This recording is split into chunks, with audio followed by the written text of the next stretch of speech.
ప్రజావాయిస్ చూద్దాం. ప్రజావాయిస్లో ఇవాళ గల్ఫ్ కష్టాలు ఏందో మావాడు రాసుకొచ్చిండు. ప్రజావాయిస్లో మొదటిగా సిరాచుక్క చూద్దాం. ప్రజావాయిస్లో మొదటిగా సిరాచుక్క గల్ఫ్ కార్మికుడి కష్టాలు ఎలా ఉంటాయో చూద్దాం ఒకసారి. గల్ఫ్ కార్మికుడి కష్టాలు.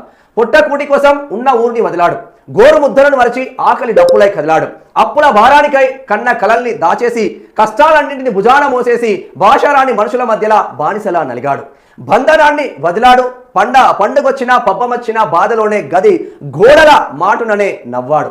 బా ఏమి ఘోరం రా నాయన. తోచినంత డబ్బులు పంపుతూ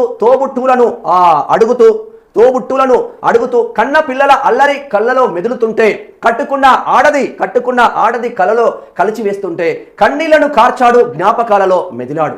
కొసరి నవ్వుతూ లోలోనే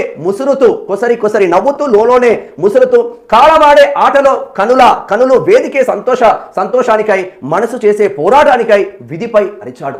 కూసింత కడుపులో వేసి ఆకాశానికేసి చూశాడు, రేపటికై తలచాడు. రాగిపాలెం బ్రహ్మచారి, నల్గొండ జిల్లా.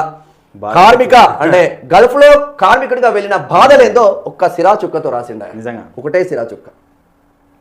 మనం అనుకుంటాం, మనం ఇప్పుడు చదివింది జగిత్యాల జిల్లా అనుకుంటా. ఇద్దరు ఆ చిన్న పిల్లలు ఇక్కడ ఉంటే, తల్లిదండ్రులు దుబాయ్ లో ఉంటే ఆ పాప చచ్చిపోతే రాలేని పరిస్థితిలో ఉన్నారు. ఇద్దరు తల్లిదండ్రులు వెళ్ళారు. ఎట్లా చచ్చిపోయిందంటే ఆమెకు ఫీవర్ వచ్చిందట హాస్పిటల్.